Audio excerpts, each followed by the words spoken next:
Hi guys, FrostFangs here, back again with another Paladins video. First game with Kasumi. We're on Siege Bright Marsh. Shoutouts to our Andros. We've got Leon, a Victor, and a Strix. Full damage.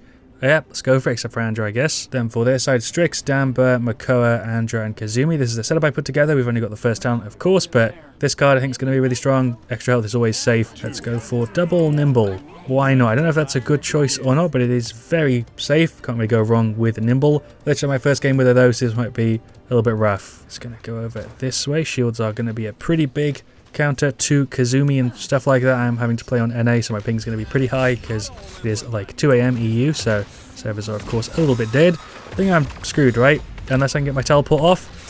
I don't know what should happen, but I guess that worked. I am now the last one alive. We're going to use this and just wiggle over this way. That is so janky. See if we can get rid of the Damba in the back line here. This is definitely not going to work, but oh, never mind. We got rid of Damba. I'll take a trade and a possible maybe recovery here because we triggered the overtime. Strix got rid of Andra, but everyone's just in the back. That is the 0-1 though, as to be expected from how that round went. We are a full damage team here. I'm not really expecting us to deal like very well with the matchup we've got right now. There goes Kasumi. So right click mixed in. Don't think the sound effects are even on time right now. The video isn't lagging. If you're wondering, they're actually just like playing wrong in the time that I'm playing right now, not even like the edit. And that messed me up so much that I couldn't even get that sentence out because like I literally had Makoa's hook off like 3 times when there's no way like possibly could have happened. And also he wasn't doing the animation. Everything is busted right now. It's the PTS and I'm on NA. Enough yapping in the intro. This isn't even an intro. I'm midway through the game. Makoa's hook sound effect is just so busted, but we did get rid of him. I did unintentionally get the mark to work. It seems like you have to just kind of guess from when it goes off. I don't really know if there's another way to tell. Makoa's hook is just like absolutely busted.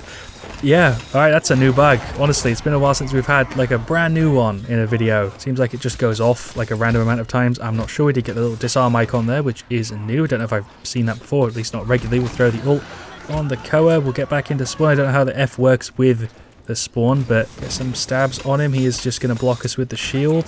Going to F and get back into spawn. Well, it seems like you can't. It seems like the spawn door is actually blocked. Interesting. Defense failed. 0-2. Alright, yeah, Kasumi. We'll do a game 2 because it's probably going to be quite quick. We'll see though. I did play a game or 2 already on the test server, just not as Kasumi. I played as Strix and he has like hip fire now, like perfectly accurate if you go for the new talent, which I will cover shortly. That is a Strix blind. The F, I guess, counters it. I'm still dead to Kasumi somehow. Yeah, I don't really know what else I could possibly say. That whole fight spoke for itself. To get rid of the Andra, there goes Kasumi. Okay, it's sort of the one problem I have with the test server is that I generally have to play with like a really crappy connection. I can sort of deal with like ping in normal games if it's like around 100, it doesn't feel too bad, but for some reason the test server specifically feels horrific. So trying to cover a new character and show them off, especially a character like Kasumi that isn't that flashy compared to some other characters we've had released, is a little tough. But let's get rid of the Andro. That didn't work. He's dead now. That's a fear. Okay, we're going to F and try and get away. Did it work? Yeah. Okay, still got the 0-3 though. Victor not being here definitely makes it quite a bit worse, but it seems like you can't go into spawn as your sole thing. I just wanted to double check that, but yeah, it's 45 right now. We don't have a Victor. I think if it was 5-5, maybe it'd be going a bit better. Makoa's hook spam sound effect is kind of funny, but yeah, we are a full damage team. I don't know if it would have even mattered, to be honest. Honestly, though, not a terrible warm-up game. One thing I do want to know also is that it seems like if somebody else is inside a shield, like a Makoa shield just there, or another person, I imagine like behind a Nando, it seems like you will go through the shield. It essentially seems to mark like the person, and if that person's using a shield ability or something, it won't do damage to them and will hit the shield instead, but if somebody's inside the shield or behind the shield and you're looking at them, it'll still hit them. That makes sense. Anyway, there's a defeat. 0-4. Jump into another game real quick. Alright, well, for game 2, Siege Splitstone Quarry, we're going to Mave, a Fury, a Strix, and Emoji. For their side, of course, another Kasumi, a Tiberius, a Khan, an Andro, and a Grover. Of course, the exact same thing here again, but I didn't go through the default setup, so I might actually just take a look at them here real quick. To be honest, from a quick look there, they didn't seem that bad. We're going to go for Double Nimble, although I feel like recently, whoever's been putting them together has actually been putting some pretty good stuff. We've got 2 Crackshot, Cherish, Rogue's Gambit, Leon, Shield, Empowered Curse, Titan's Fury, Rampart, and Curse Revolver, and then face the Jalapeno on this. So shouts to him. Getting absolutely bursted there. Managed to get away with the F. It's not very often that I see other people with like the tags in game. If you ever play with somebody, and I get this all the time, who doesn't have the tag but has my name that isn't me, that's just somebody else. I've heard people like pretending to be me to try and get like free gifts and shit. I will never ask you for a gift or anything in a Paladins match. I'll just happily have a chat with you. And I think it'd be very, very weird for me to do something like that. So if you're ever, you know, wondering if it's me and you're playing in a game with somebody that might be, look for the verified thing. Don't know why I went on the tangent in this video, but so far she's doing pretty good with Kasumi. She doesn't feel too bad to play with the lag compared to other characters because she is obviously sort of auto-aimy. Getting rid of the Grover there. I am dead. The disarm there screwed me over a tiny bit, but she's still gone. Team is doing way better in this one than what we had in the first game, although I think they don't have one of their people. I feel like people are going to call her overpowered, but to be honest, I don't know if I would say that.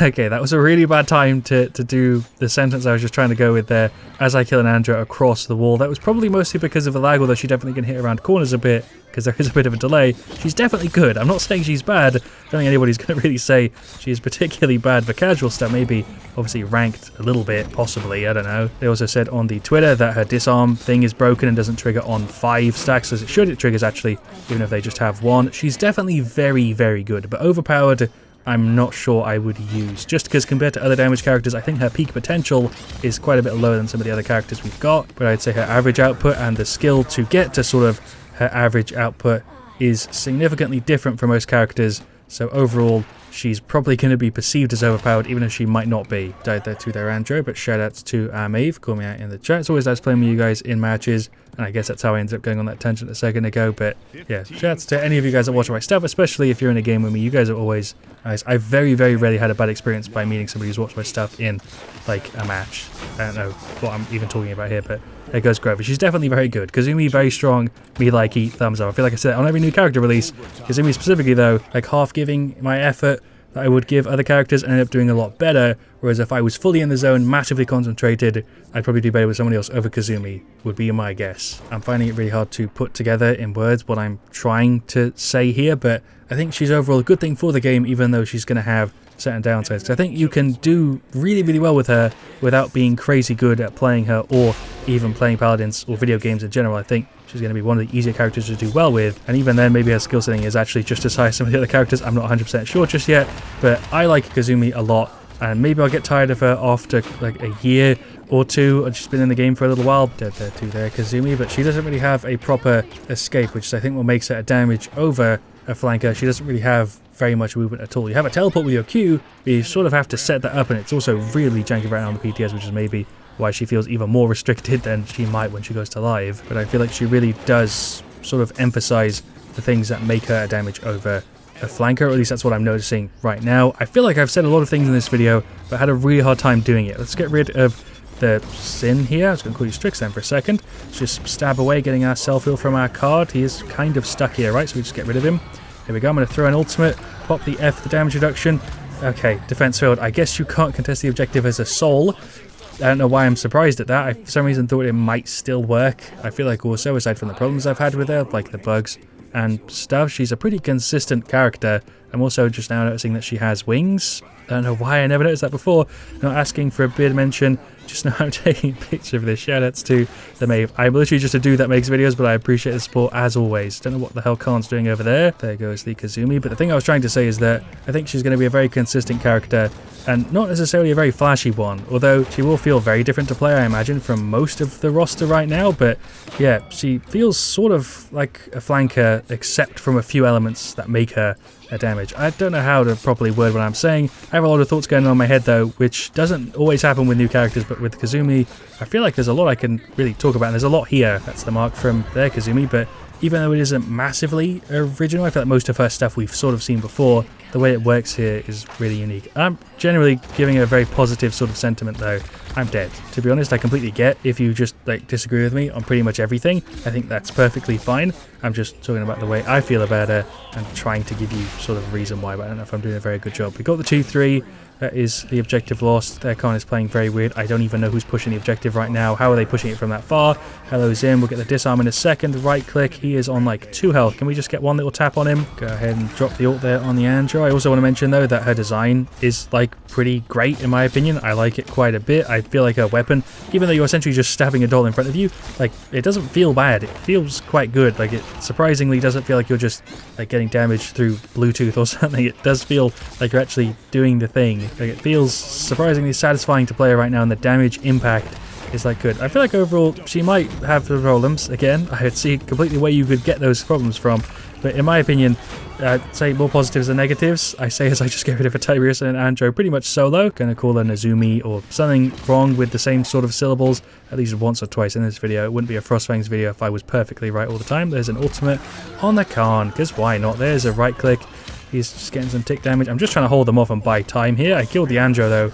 Apparently, I don't know if he walked into the thing or how that happened, but healing from getting 5 stacks on people isn't triggering that often, but when it does, it's pretty noticeable. Even with a little bit of cauterize on us, it gives her a bit of extra sustain because she doesn't really have that much from just what you can do.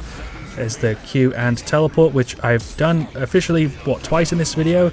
There's no real way to tell when you've marked somebody unless you're paying a crazy amount of attention, so I hope they do something with that, because right now the Q is probably my least favorite part about her kit. The F is fine, just the Q right now doesn't really feel that great, whereas the rest I can kind of get with. Hopefully this won't be a 2-4 here. I'm going to jump on here just to secure it. We'll drop an ult on the Andro as well, just to really be as safe as we can. Okay, nice. There we go. 3-3. A little bit hectic there. I keep using the Q like it's some sort of Talus F, which it isn't because somebody has to trigger it. And it's also kind of useless because unless you specifically know somebody has hit it, like you hear the sound effect, you're paying attention, there's no indicator visually as far as I can tell. She definitely isn't a perfect character, but I will say she's fun and I like her being in Paladins. Let's go ahead and finish off Haven and keep it going. Pretty good game so far, to be honest. Of course, I would definitely love to hear your guys' thoughts down in the comments. I don't know what happened there with their Kasumi, because it looked like she disarmed when I still hit her. I know I threw a mark down here as if it was going to do anything. We'll drop another one.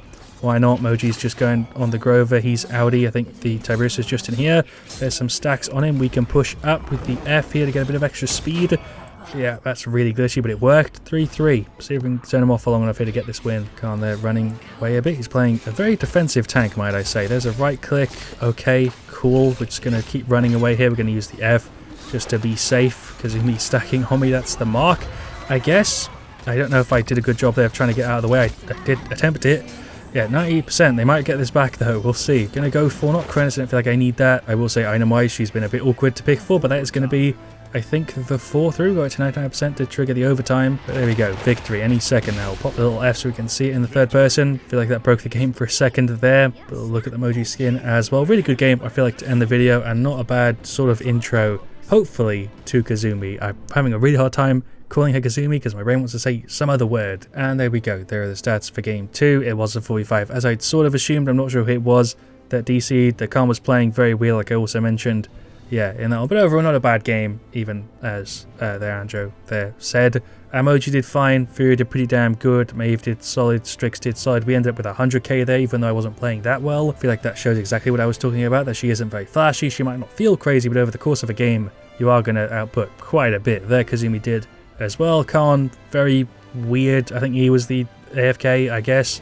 Tiberius also played kind of odd. There, Grover did solid though, and Andro did a really good job. There we go. First look at Kasumi. Don't know really what else I could add here at the end. It's still really hard for me to judge the character given the circumstances. I'm not going to go through the list here again, but I hope you have enjoyed today's video. Thank you so much for watching. Leave a like, of course, if you did enjoy. Let me know your thoughts if you haven't already down in the comments. I'll see you guys all bravely soon, and as always, stay frosty.